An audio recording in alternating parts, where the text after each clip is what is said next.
to another episode of Jacey's Creek. My name's Emily, and today we are doing episode 2, Falling Down. And this episode came out on October 11th, 2000, according to Wikipedia. We don't know if this is true or not, but we always say that in every single episode. And it's where Pacey learns his protests for graduation are dim unless he retakes the 3 courses he failed the previous years. A fact he did not bring himself to mention to Joey, and Joey is waitressing at a yacht club after pretending to be on friendly terms with a board member. And that is what we're discussing today. And if you don't know what this whole podcast setting is, I'll tell you. This is a podcast where we go episode by episode, season by season, scene by scene of Pacey and Joey and nobody else. I think I'm pretty creative when it comes to this part, and we're trying to get it done by my graduation date or at the end of this summer, hopefully. So without further ado, if you have not already, make sure you follow my Instagram, that's Witter and Potter, my TikTok, that's Pacey and Joey. And lastly, make sure to subscribe to the YouTube channel, Jacey's Creek Podcast. It's where I post every Friday, Saturday, and Sunday, wherever you get your podcasts, including YouTube. So without further ado, let's get into this thing. So, the first scene that we have is scene 1 of Pacey and Joey, and they're at school together, and they're walking down the sidewalk hand in hand, and Pacey says, they want to see me in the guidance office today after school. And Joey says, so? And Pacey says, so, do they want to see you in the guidance office after school?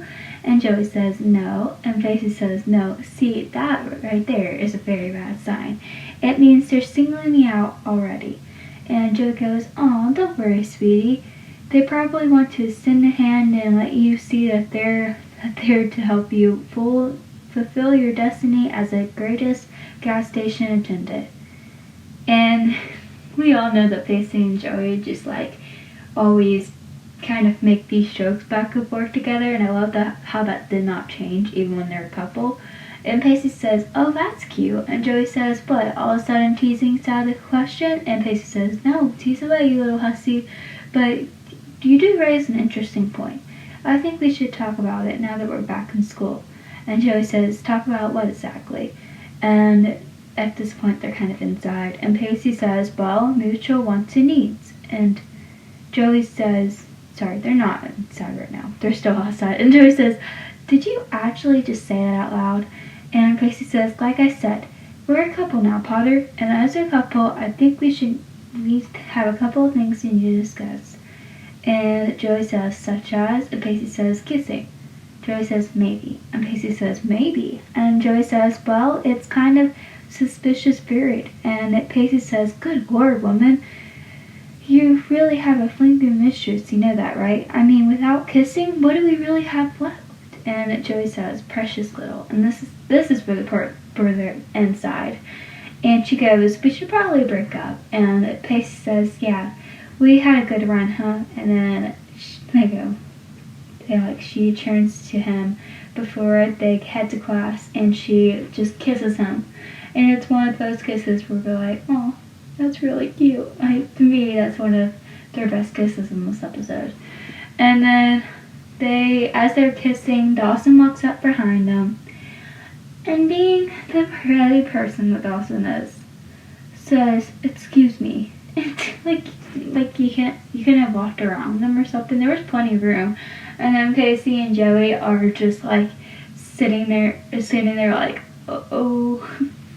And it's kind of funny. There is a deleted scene, but I don't know where it was, so I can't discuss it. But I'm sure if you look up Season 4, Episode 2, deleted scene, you'll probably find it. So then we have Scene 1 of Joey. And there is a scene where Andy and Joey are walking and talking together after school. And Andy says, senior year, how cool is that? I mean, there's so much to look forward to. And Joey says, well, if I don't find a job soon, the only thing I have to look forward to is CCC. And Andy just looks at her and she says Cape Side Community College. And Andy says, oh, well, there's always CYC. And Joey says, what's that? And Andy says, Cape Side Yacht Club? My father was telling me they're looking for a waitress. And Joey says, you're high. I'm like, girl, you just said you were looking for a job, and then you called the girl high when you said you're looking for a job. And Andy says, Joey, come on. It's like the ice house with the cute rich boys and way better tips. And Joey says, yeah, and something tells me that the beautiful people would probably frown upon the applicants whose family name is sons with the skull in it. And then Andy says, so make you like one of them. And Joey says, yeah, right. And Andy says, okay, here's what you do. If you think the interview's starting to go south, you drop a name. And Joey says, whose? And Andy says, well, I would use mine, but these days McVee's sons with gay, crazy, and the functional. Hey, how about the Rosses? They're on board. Charles, Kate, and son Owen. Oh my god, he is so gorgeous, so our age, and so legible. Oh, and perfect for me if I actually care about those things. And Joey says, you are, but you disgrace. And Andy says, okay, anyway, Joey, where else are you going to make that kind of money? And Joey says, well, there's always a strip club on the edge of town, which is always funny to me. But then it leads to the next scene of Joey, where she is in the yacht club. Obviously, she did not go to the strip club, which is a good thing. And Mrs. Valentine's, who I just want to talk about for a second, I don't know how many people know this, probably if you have younger kids, she was the person who played, I can't remember her name. She was from Jacey. I can't remember her name. But she was that, like, person with the dog who always, like, was kind of, like, into Bertram, but not really hated Jesse. That one. And so Mrs. Valentine says, now, what exactly is an ice house? And Joey says, it's a restaurant. Well, it burned down last year. And Mrs. Valentine said, oh, how unfortunate. Sounds like a charming little joint. And Joey says, well, Daddy, he thought it was a good idea for me to get out there and mingle with the little people. And Mrs. Valentine says, and what does Daddy do, dear? And Joey says, Farmel Leftigal. I have no idea what she said. She says, Daddy makes his fortune in Farmel Leftigal world. What did I notice that? And Mrs. Valentine says, oh, okay. Why is it, I wonder, that I don't see Potter's name on our roster? And Joey says, well, we're not much into the joining kind, Miss Valentine. Miss Valentine says, what did you do this summer then?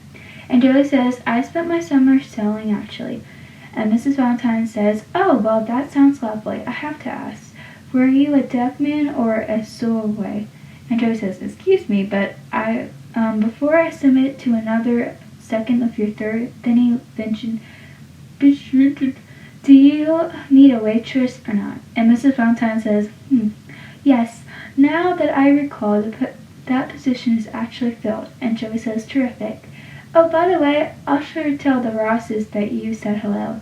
And Mrs. Valentine says, excuse me, you know the Rosses? And Joey says, Charles, Kate, and Owen? Oh, from the back. How do you know I heard about this position? They're on the board, aren't they? And Mrs. Valentine says, oh, Miss Potter, I think perhaps you and I got on the wrong foot. Please. And I love how Joey just, like, flips it around on her, like, I know the Rosses. Like, it would be a shame if I had to tell them that you weren't doing anything. And that's why we love Joey. So then we have the next scene of Pacey, where he is in the guidance office. And Pacey walks in to see Mitch in there, going through some files. And Pacey says, hey there, Mitch, Mr. Livery. What are you doing here? And Mitch says, just filling into the file till they find a new guidance counselor. And Pacey says, what they do with the old guidance counselor. And Mitch says, right, you mean the one who referred to you fondly as, I quote, one of the most aggressive students ever found his way through the halls at Cape Side. Poor man was heard muttering your name as he stumbled into the early retirement. And Pacey says, "Poor guy. So, what does this bring me in here?" And Mitch says, "Okay, so here's the deal. They have dumped some of the special scheduling case into my lap." And Pacey says, "So what's so special about me?" Apart from the obvious, of course. And Mitch says, "Well, for starters, you seem to lack a certain amount of clarification at the moment. And you seem to have a lack of certain amount of clarity at the moment. What happened to you this summer?" And Pacey says, "Nothing. I went sailing." And Mitch says, "Right. But, well, from the looks of things, you should have been somewhere else." And Pacey says, "And where is that exactly?" And Mitch says, "Right here." And Pacey says, "Here." And Mitch says, "You should have been in summer school, Pacey." And Pacey says, "That sounds like a terrible way to spend the summer." I like how Pacey's just like, why would I be here and not on a boat with my girlfriend? Like, please explain that to me. Like, I would rather be on a boat with my girlfriend for 3 months rather than sitting in a classroom all day in summer school. I think it's kind of sad when we have to do, like, I never have done summer school. I know I probably never will, but I know that I'll definitely have to work at one point, which is probably going to feel like summer school. Like, for the rest of my life, I'm just going to be out of school, literally, because I'm planning on doing daycare and that kind of stuff.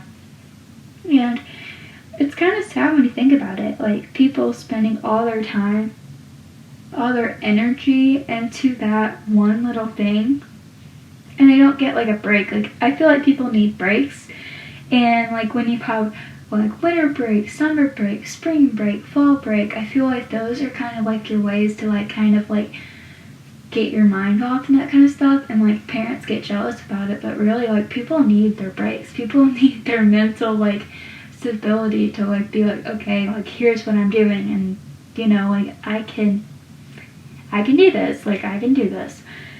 And so, Mitch says, "Well, you know, you had to look at you. You had to notice that you have flunked science, history, and English.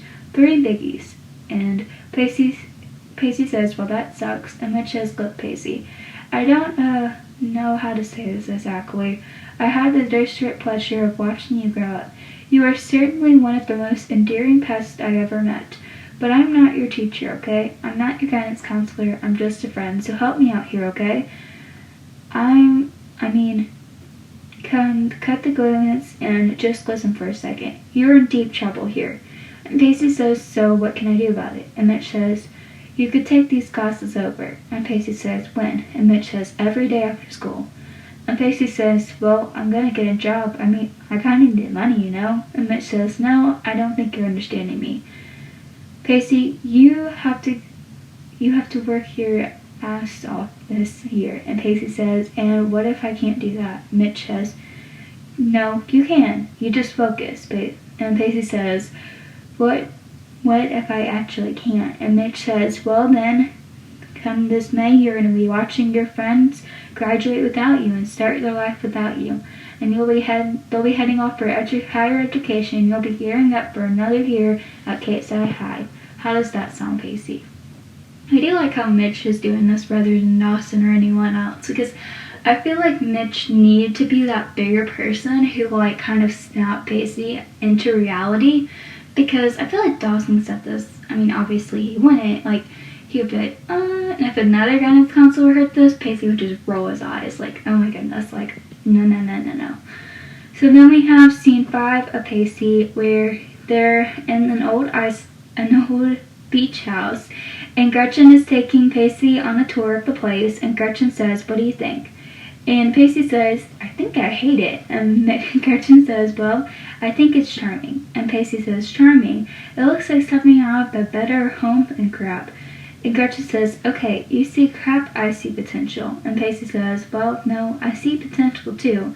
I see potential for rats to grow in our innocence while we sleep." And Gretchen says, "It needs a fresh coat of paint and a woman's touch." And Pacey says, "And all we need is to get a word out of the local Crackton has to shut down." And Gretchen says, "Why are you being such a maniac?" And Pacey says, "Because it becomes me." And Gretchen says, "Okay, face facts, Pacey. We don't have a lot of money, so the killer condo with your eyes is pretty much out of the question. But this, while lacking so many creatures of comforts, is totally within our budget limits. And you know what that means? And Pacey says, well, I'm guessing it means we gotta switch the units with the cockroaches. And Gretchen says, no, it means that we're gonna be turning this place into a home. And Pacey says, she goes, I promise, Pacey. And Pacey says, yeah, and until then, we have to get used to brushing our teeth with brown water. Gretchen says, okay, you seem to have a practically nasty case of first day of school. Does senior status bring you any joy whatsoever? And same, Pacey. I broke my wrist a week before senior year, so I understand what Pacey is like, moping and being like, well, that was a sucky first day, because I had to go around with like a huge cast and be like, hey, I'm in a sling with my first day of senior year of school, so this is great. And Pacey says, well, it seems I have made... Oh, okay. So Pacey says, it's funny you should mention that, because it turns out I'm not actually a senior. And Gretchen says, oh yeah? Then what exactly are you? And Pacey says, well, I'm screwed. I'm totally screwed.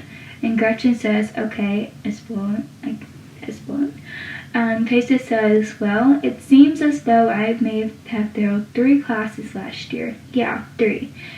So I'm gonna have to retake those 3 classes and pass all of those this year's class if I am hoping of graduating. And Gretchen says, okay, so you do it. You work hard this year and you do it. It's not that big of a deal. What does Joey think? And then she sees his face and automatically knows he has not told Joey whatsoever. And it's like, oh, okay. And I like how she automatically knows that he would tell Joey, because there's obviously, like last episode, she was saying, like, how Pacey was always, like, teasing Joey, and she just knew that they were going to end up together.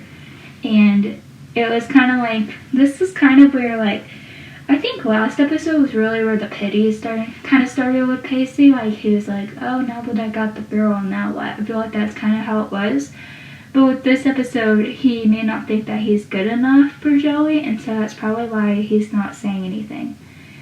And she goes, you haven't told her? Why? And Pacey says, because Joey is smart, but Pacey's an idiot, and I'm trying to not make her feel any more aware of that fact than she already knows.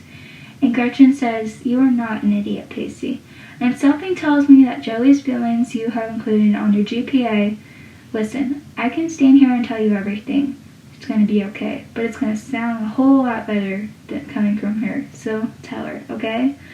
And I really like how she goes, tell her, like, instead of telling me, because I feel like if anyone knows Pacey and Joey, like, it's just one of those things where Joey has, like, this soft touch where she just kind of calms Pacey down, and we'll see that later in this episode, rather than hearing it from his sister, who probably doesn't have that same thing, even though Gretchen kind of does. So then we see scene 3 of Joey, and she's at the yacht club, and Joe is working very busily, hopping from one table to another, which reminds me of season 1 of Joey, where she was always doing that. And she says, excuse me, and the man says, excuse me, and she goes from one table, and the man stops her. And Joey says, may I help you? And the man says, that's up for a debate, actually. And Joey says, well, as you can see, I don't really have a lot of time for virtual ping pong. And the man says, half an hour ago, I dropped down on one knee and begged for an iced tea and a club sandwich. And Joey says, you're right, I'm so sorry. And the man says, don't worry, I know how it is. And Joey says, well, I doubt it. And the man says, let me guess. The boyfriend bailed when the stick turned blue, leaving his fresh camo on the blocks on your yard, forcing you to drop down on the school and rely on your not-so-reliable Allen mother to watch the little carpet monkeys while you wait tables on your high horse draw. None of which is my problem, huh?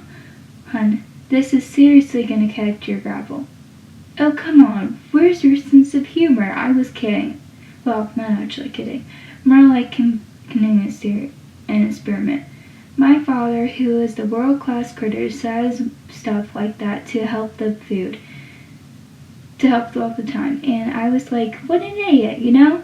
I mean, you could have gone back and ordered a spit on his food, or even worse. And Joey says, fancy that. Would you explain to me while I go check your order? And the man says, you would, wouldn't you? And Joey says, would what? And the man says, spit on my food. Which, it says the man, but really it's like, Drew. It's just Drew.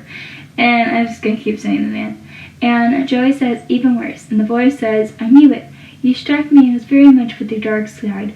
Thank you for your candidate. And Joey says, oh, my pleasure. And the man says, first job on the thing. And Joey says, yes. And the man says, and how do you hate them already? And Joey says, who? And the man says, the students are all weighing on those hubs, privilege of forcing and members of creeps. And Joey says, well, the key of violence, you know, and nothing that tugs the heartstrings like an honest cry of the poor little rich boy. Would you sign this, please? And the man says, sure. And it's Owen Ross. And he goes, something wrong? And Joey says, your order will be right up. So then we have the next scene, which is where Mitch tells Dawson that Pacey's in trouble. Which it never makes sense to me. I just have to add that in there because this part, like, it will never make sense to me how Mitch could just be like, oh yeah, like, remember Pacey, your old friend? Yeah, he's just failing. I'm like, that was kind of private information, but okay. And so then we have scene 2 of Pacey and Joey, and they're on the deck of True Love. And Joey and Pacey are sitting on the deck as they're eating their pizza, and Joey says, so we could make reservations, you know? Personally, I find the food leaves something a little to be desired, but gotta love the environment. And the song is playing on the radio, and she goes, so how's your day, honey? Which is so weird that she calls him honey. I don't know, every single time that she says that, I'm like, okay. And Pacey says, oh, it was just swell. And Joey says, I think you're a little grumpy because we're not in the middle of the Atlantic anymore. And Pacey says, hey, look, I could take this baby pack up and ready in 15 minutes. You just gotta give me the word and I guarantee all this school stuff will be right back. And he goes, root beer? And Joey says, no thanks. And I love how, like, he's just automatically like, you give me the word and we're gone. And that's just my favorite part. Like, he knows that. I like how he's just like, the moment that she tells me that she wants to go back in that ocean, I'm down. And she says, no thanks. Our summer was at an unscruffly then, but this is now, and it's our senior year. Do you have any idea what that means? And Pacey says, well, if I had a car, I guess I could park in the senior lot. That would be pretty cool. Me too, Pacey. Me too. And Joey says, read my lips, Pace. 1 more year. Then no more classes, no more books. And Pacey says, no more Dawson's dirty looks. And Joe goes, so what's the whole guidance thing about anyway? And Pacey says, you know what? Can we just, for tonight, pretend like we're not one of those we're one of those couples that consume a meal bracely to function science? Which, that is my family. We're in complete silence whenever we eat. And Joey says, okay, and he hands her some cheese pizza, and she goes, thanks. And he goes, and she goes, well, do you want to hear about my new job? And Pacey, with a mouthful, goes, what new job? And Joey says, well, you're looking at a Cape Side yacht, new surfing wrench. And Pacey goes, congratulations. And Joey says, don't sound too excited for me there, Pacey. And Pacey says, well, I didn't know you were fixated on getting a new job. And Joey says, yeah, well, I mean, you of all people should know how badly I need the extra money. I mean, without it, I'm doomed on the streets in Cape Side for eternity, which is unacceptable. You know, I'm not really on the end for being some townie. And Pacey chuckles and says, when did you become a snob, Miss Potter? And Joey says, what are you talking about? And Pacey says, well, what's wrong with being a townie? And Joey says, well, nothing. And Pacey says, no, honestly, if someone lives in the same town their whole life, that somehow makes them a bad person. And Joey says, no, of course not. And Pacey says, well, what if they are a townie? And Joey says, you're not that type of person. And Pacey says, whoa, I didn't even ask if I was that type of person. I said, what if I became a townie? Would that make me some less desirable to you? And Joey sighs and Pacey says, guess that's my answer. And Joey says, what's going on with you? And Pacey says, nothing. And Joey says, so why are you trying to pick a fight with me all of a sudden? And Pacey says, I'm not trying to pick a fight with you. And Joey says, yes, you are. I mean, something is going on with you, and obviously you don't want to talk about it, which is fine. I understand that. But, I mean, please don't sit here and try to pick some random fight with me just to make yourself feel better. And this is one of the reasons why I feel like Pacey and Joey work out in so many ways, because they just call each other out on their bullcrap. Like, they're like, if one of them is trying to pick a fight, they're like, the other one's like, excuse me, what is wrong with you? And I feel like with a lot of stuff, it's not Joey that's making Pacey feel this way. I feel like he's just so insecure. And if you really go back on the season 2 where he was in a relationship with Andy, you'll kind of see that a little bit, but not so much as he sees like Joey. I feel like it's 2 years later than he was in a previous relationship. I feel like towards the end of Andy's relationship, that's kind of where he was a little bit insecure, but I feel like Andy was the most insecure one. But I feel like also Pacey was insecure about his grades when he was with Andy, and it's the same way here because he dates smart, brilliant girls. And I feel like when it comes to that, it's kind of like Pacey's like, oh, I'm never going to be as smart as them. Oh, I'm never going to be successful as them as they're going off to whatever college.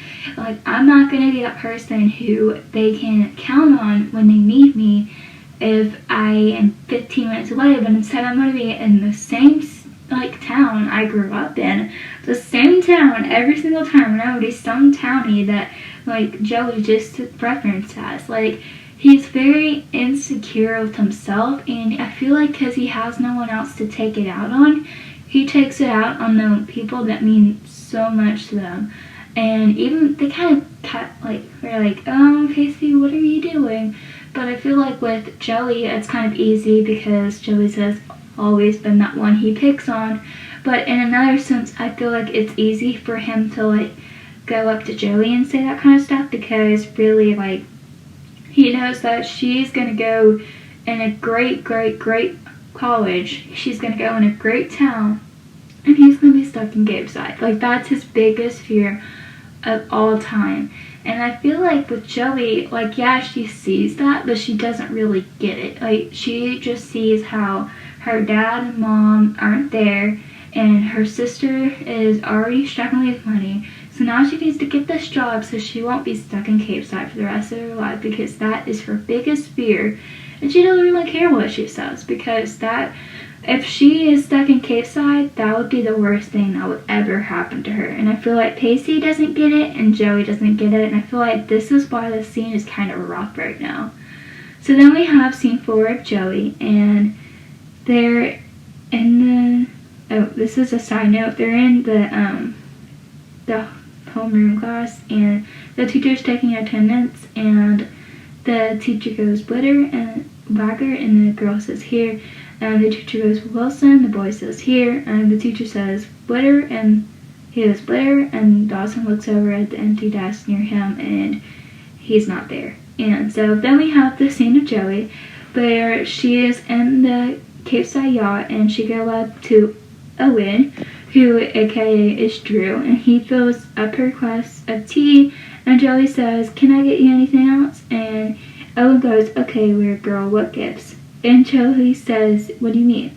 And Owen says, first of all, you want to have to let my iced tea get past halfway of the mark all afternoon. Second, you're smiling and hovering like some mental patient, and worst of all, you have literally dropped that whole snacky sarcasm thing you had working on for you yesterday. Joey says, I'm just trying to do my job. And Owen said, I'm just going to start saying Drew, says, okay, yeah, well, at least yesterday you were entertaining. Today you're just creeping me out. Hey, sit down. And Joey says, why? And Owen says, I just want to tell you to see something. And Joey says, what am I looking at? And Owen says, do you see it? And points at a group of people. And Joey says, a guy in a polo shirt shirt, trading stocks chips with Mr. and Mrs. Normal, and Judy says, pretty boring, huh? And Joey says, sure. And Owen says, what if I told you that polo shirt guy has a 3 marking moto meeting with Mrs. Drew Normal? And Joey says, really? And Drew says, mm-hmm. And Joey says, does Mr. Drew Normal know? And Owen says, of course not. He's too busy acting like his whole midlife crisis with the poor man Paula Anderson over there. And points to another woman. And Joey says, are those real? And Owen says, hardly. Her sense Valley is on the work of to the most beautiful people, and this New York City rainmaker who, well, as the things tend to go, eventually trade her for a younger model. Divorce followed quicker than their lines, which came as a nasty shock to the system because the poor girl got nice and used to money. So she packed up the kid and got herself where she could, around Fortune $500 set all day, and now she's the best thing, rich by associate. And Joey says, well, no wonder she shuts it. And she goes, how do you know all this stuff? And Joey says, hang on to these people long enough, you absorb the useless information. It's so funny. These people, all these funny victim world, and not an ounce of class. So then we have the next scene of scene 5 of Joey, and she is in her house, and when the doorbell rings, and she says, I'll get it. And I'm going to say also, the last scene kind of reminded me of just like how Joey is so much changed from the ice house to yacht club, because finally she gets to sit at the yacht club, and the last time she was at the yacht club was when she did the pageant show to get money. So she would do anything to go in that yacht club. And Dawson says, hey, and Joey says, hey, and Dawson says, it's not too late, I hope. And Joey says, no, not at all, of course not, come on in. And Dawson says, okay, I want to return these. And Joey chuckles and says, you're kidding me, right? And Dawson says, no, I was going through my CD collection, trying to weed out all these embarrassing reminders of my college youth, and I came across the Counting Cows collection. And Joey says, Dawson, you borrowed those 30 years ago. And Dawson says, yeah, I know. I apologize for my opponent's lack of faculty. Which I feel like is, I always say Dawson reminds me of me, but also I feel like Dawson probably really liked those CDs, so he took them. And if someone took his CDs, he would say something right away. But since he really liked those CDs, he probably kept them on himself and be like, oh, I have no idea where they are, because I do that a lot. And I feel like that's just like a teenage thing.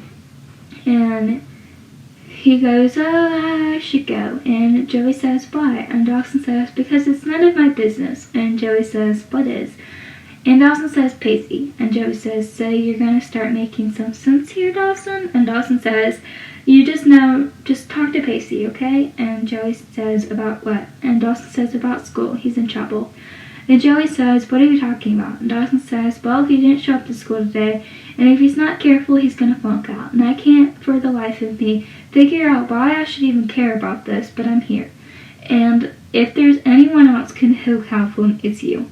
Which, this is the second person in this episode who has said, anyone who can help Pacey, it's always going to be you. And I feel like that is, one of my favorite parts about, this part of the season, is they always know that Pacey is going to have some type of person to help him out, to love him, and care about him, and it's Joey. And even Dawson knows that. And, okay, so, Joey, okay. And Joey says, what are you talking about? And Dawson says, well, he didn't show up for school, and if he's not careful, he'll flunk out. And he says, I'm here. If anyone else who can help him, it's you. And Joey says, well, no thanks, Dawson, but if Pacey was in such strengths, don't you think I would know about it? And Dawson says, no, I don't. And Joey says, why? And Dawson says, you don't get it, Joe. When you love someone, you want her to be proud of you. You want her to know nothing in the world you're incapable of. And the thought of disappointing her, it's crippling. And then he says goodnight, and he walks out the door. And I feel like at this moment, Joey's so shocked at this, but really, like, Dawson is right. Like, when you love someone, you want them to feel the most proud of you as you can be. Like, you don't want to feel ashamed of who you are. You don't want to be able to say, like, hey, I'm not good at this, and this, and this, while you're good at this, that, and that, and that. Like, you don't want to do that because you want to have the same interests and you want to have the same values and you want to have the same things that are going on. But sometimes it just doesn't work like that. Like, my brother, he's a genius. Like, I will say that. He made a 36 in English on the ACT. Like, he's a pure genius. And he, like, passed his permanent test first round. Like, he didn't do any, like, he did a little bit of studying, but, like, not enough where he could, like, be like, oh, okay. And to me, I'm like, wow, like, I am never going to be able to get in that level. And no one compares me, no one says anything, but sometimes I just feel so stupid. Like, I'm like, geez, like, how can I ever compare to that? Like, and sometimes I have to be like, okay, I'm like, that's not you. Like, you were born in a certain type of way, in a certain type of thing, and you were made for so much more than whatever it is. And X, Y, and Z. Like, yeah, I'm not made for the ACT. And yeah, I'm not made for the permit test. But does that make me any less than who I am? I'm like, no. And sometimes, like, I'll say, like, I'm stupid and all this different kind of stuff. And people look at me and they're like, no, you're not any less than you think you are. Like, you're pretty amazing. Like, I know that you're smart and you're capable of doing this. And just because scores say something does not mean you're any stupider than you think you are. Which is true. Like, you're not dumber than you actually think you are. And yeah, you can compare yourself all day long, but people are people, and people, like, change, and if we were all the same, it would be a very boring life. And so then we have the scene 3 of Pacey and Joey, where they're at the beach house on the porch, and Pacey's outside when Gretchen walks out to join Joey, and Gretchen says, there he is, try not to bruise him up. And Pacey goes, there's my girl. I love how he says that. And the only part that, like, pops up in my head where it says, I guess you say, what can make me feel this way? My girl, my girl, my girl. That's always pops up whenever Pacey says that. And Joey says, like, she, like, kind of, like, punches him, like pushes him, and she goes, why weren't you in school today? And she pushes him again. Why are you suddenly in danger of flunking out? Pushes him again. Why do I have to hear it from Dawson? Pushes him again. Why does Dawson know more about your life than I do right now, Pacey? And Pacey says, well, apparently Larry Sr. has a very big mouth, and I bet Junior loved being on the receiving end of that news.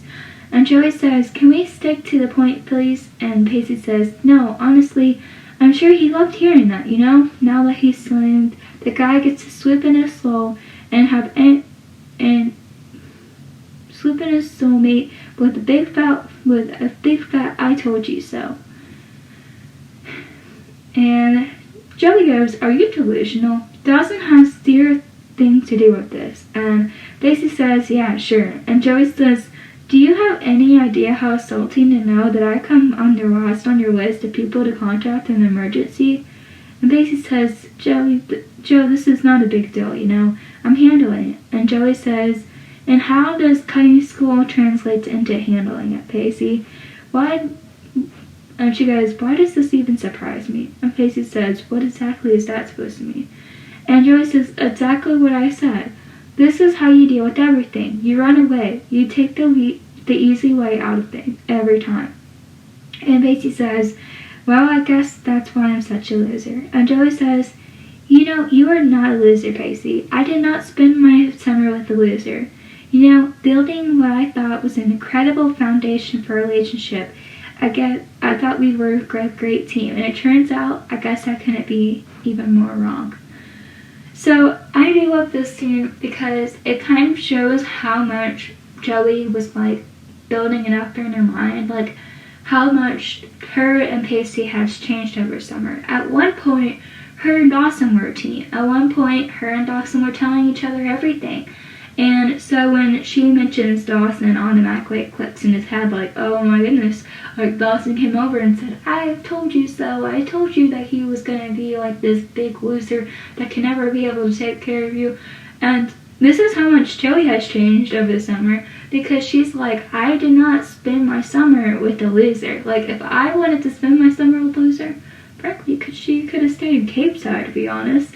But she didn't. She didn't stay in Cape Side. She spent her summer with Pacey Witter, the man who took care of her, the person who really cared about her, the person who really wanted her to be there. And I feel like if she wanted someone else, she could have made that happen. But she didn't. She stayed where she wanted to be, and that was with Pacey.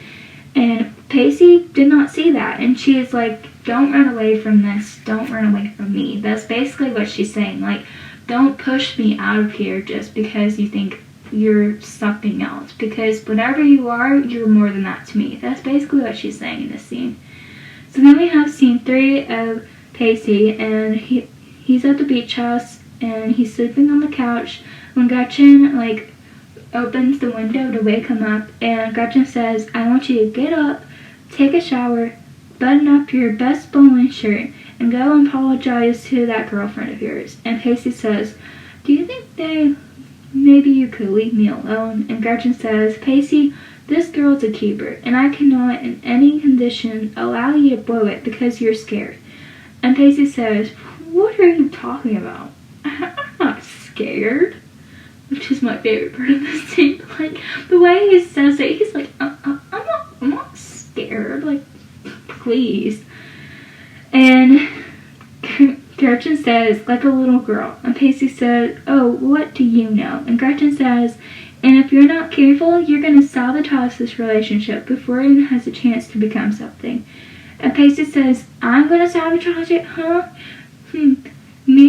Me to think you're watching a little too much Oprah. And Gretchen says, I'm serious, Pacey. And Pacey says, and what do you expect? You know, I had to listen in a stereo life both to my brother and my father telling me how stupid I am.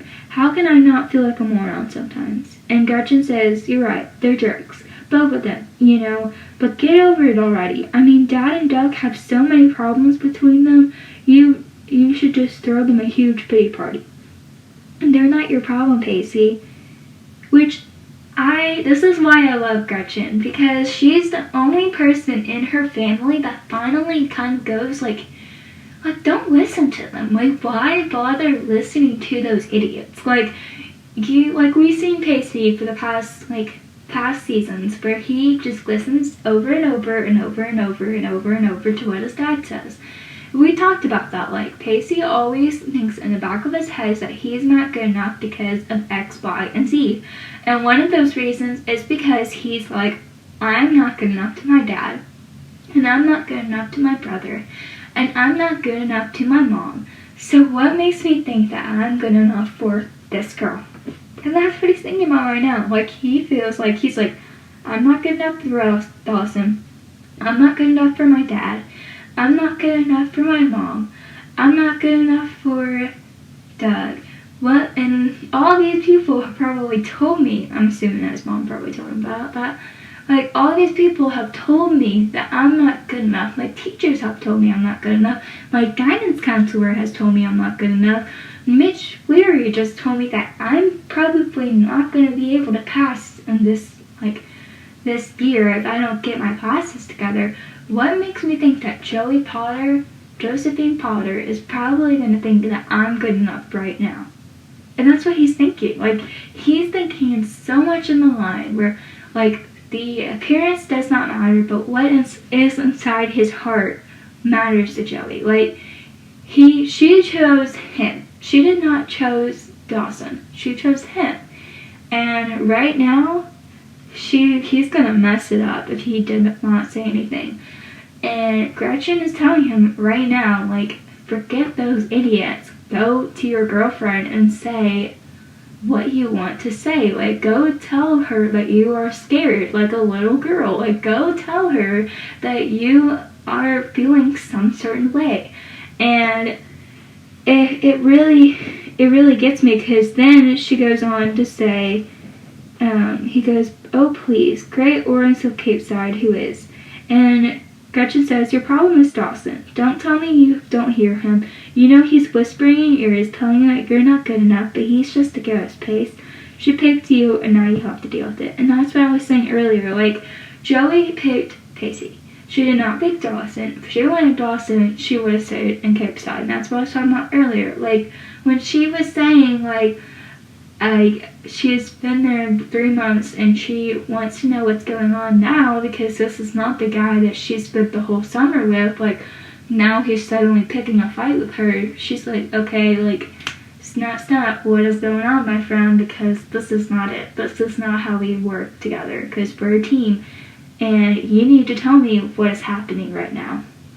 So then we have scene 6 of Joey, and on the other side, Joey enters the room as Miss Valentine's is going through some receipts.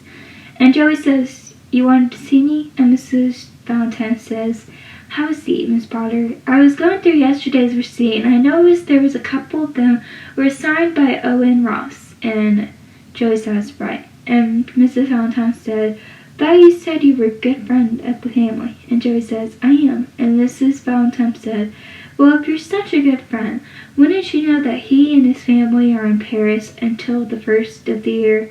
And Joey says, "That doesn't make any sense." And Miss Valentine says, "No, it doesn't." And Joey says, "Mrs. Valentine, he was here. I served him. He was very rude." And Mrs. Valentine says, "Yeah, I'm sure this is not going to work out, Miss Potter." And Owen walks into the room, aka Drew. He says, "Actually, Mom, the Ross kid was here." And Mrs. Valentine says, "Drew, honey, I was in the middle of something here." And Drew says, "Got Moms, but you didn't hear what I said. Owen Ross, he was out here. I saw him with my 2 own eyes, and I saw Joey waiting on him. And I think you might want to accommodate for her for the way she handled him, because he was a very high maintenance." And outside of the docks, Drew is cleaning the boat as Joey comes in, and she is angry. And Joey said, "What just happened in there?" And Drew says, "Hey, you gotta watch your tone, please. I think I just saved your job." And Joey says, "Who the hell are you?" And Drew says, Drew Valentine's." And Joey says, "Mrs. Valentine's, that's your mom?" Which I'm like, Joey, he said that earlier, but okay. And Drew says, "Hey, you pick up quick." And Joey says, "But you said all those horrible things about her." And Drew says, "Which makes me any less true." And Joey says, "You lied to me." And Drew says, "Correction, I was playing with you." And Joey says, "Why?" And Drew says, "It was fun.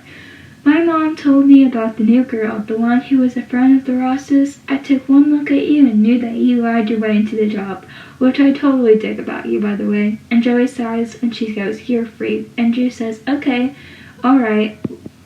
Who I am was not, I was not who I said I was. Big deal. But it was a lot more fun." Which, that's one of the reasons why I love Drew, is because he's just very, like, out there. Very strange, but kind of funny in a way. Then we have the last scene of scene 4 of Pacey and Joey. And they're on the docks, and Joey's sitting on like a box when Pacey comes up to join her, and Pacey says, "Hey, there's my girl." And he goes, "You're not liking me so much, are you?"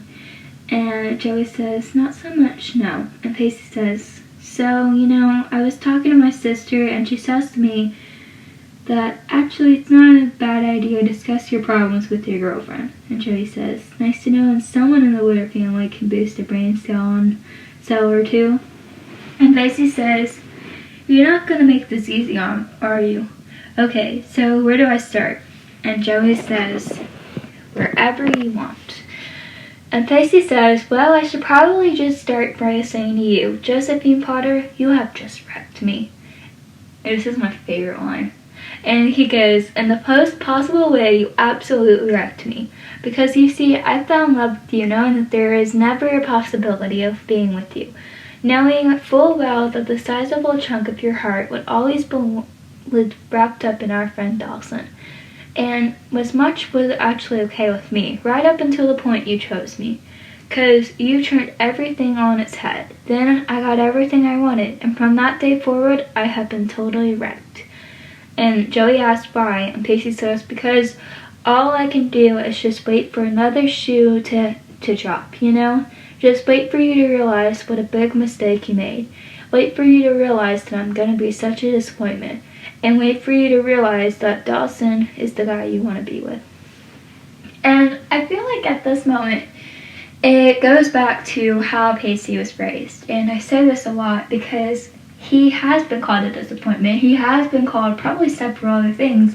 And we know that his dad has abused him at some points of his life. And we've seen it on this show. And it's like, there's so many things that have happened in this like episode that like has made it so like difficult for Pacey because of his past. And I feel like what he was saying when he was saying, "You absolutely wrecked me," it was him saying like, from the moment I saw you, I knew that I couldn't have you because of Dawson, because Dawson claimed you basically.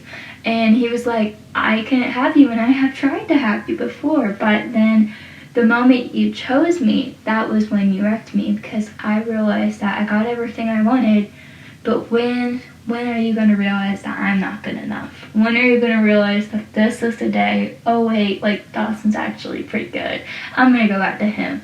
And he's scared of that. Like, he's generally scared of that. And Joey's response to this is, "Pacey, what does Dawson have to do with you screwing up at school?" And Pacey says, "Well, nothing and everything. Dawson Leary would never screw up like I did, Joe.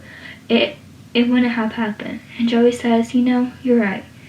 Do you know what Dawson would have never do? He would have never inspired me to run away with him for the summer. It would have just never happened. And you know, we had a magical summer, Pacey. I mean, we shared something that I'm going to remember for the rest of my life. Don't you see? We're creating our own history here. A history that has nothing to do with Dawson." And Pacey says, "That's a nice way of saying it." And Joey says, "Yeah, but you know, this is where it gets rough." And what do you mean? "We spent 3 summers, but we didn't even come close to weathering the storm. We ran away. We ran away from our reality, and it was wonderful, but we could not spend it forever, nor shall we." And she goes, "Pacey, a relationship isn't a 3-month cruise. It's not going to take details to define us, you know, like the moments." And Pacey says, "Okay, Joey, I am," he like pauses, "really scared. I think I screwed up, and I'm going to flunk out of high school, so I need your help, really badly." And Joey goes, "That's all you need to say, Pace."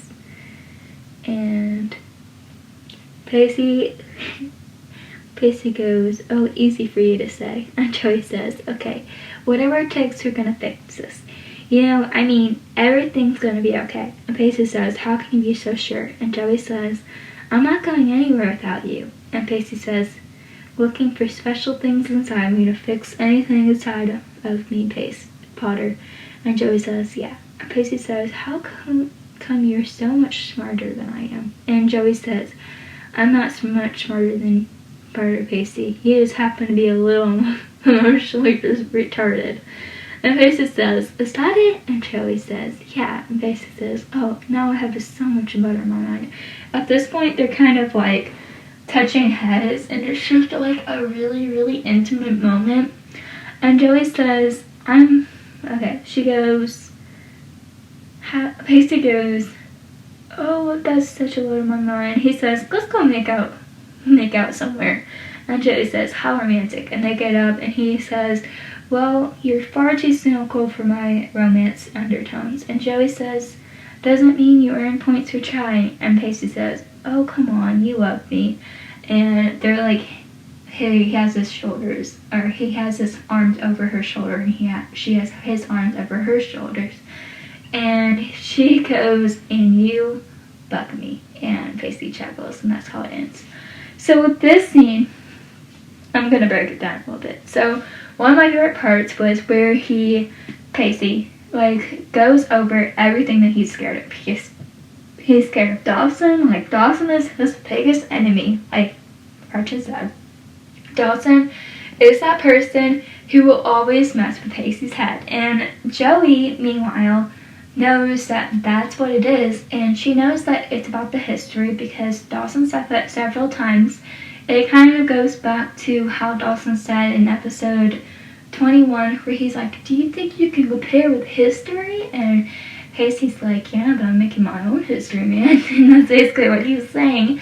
And then it goes back to here where Joey is saying the same thing. Like, Joey's like, we're making our own history because Dawson would have never gotten that boat for 3 months. He would never do that. And you did. Like, me and you, we did that. We did that together, Pacey.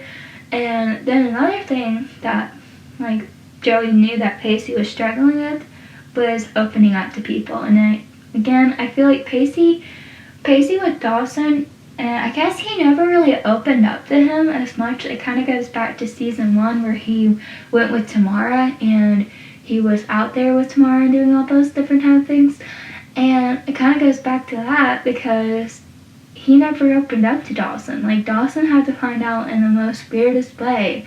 And I feel like a lot of people don't understand Pacey when it comes to that way.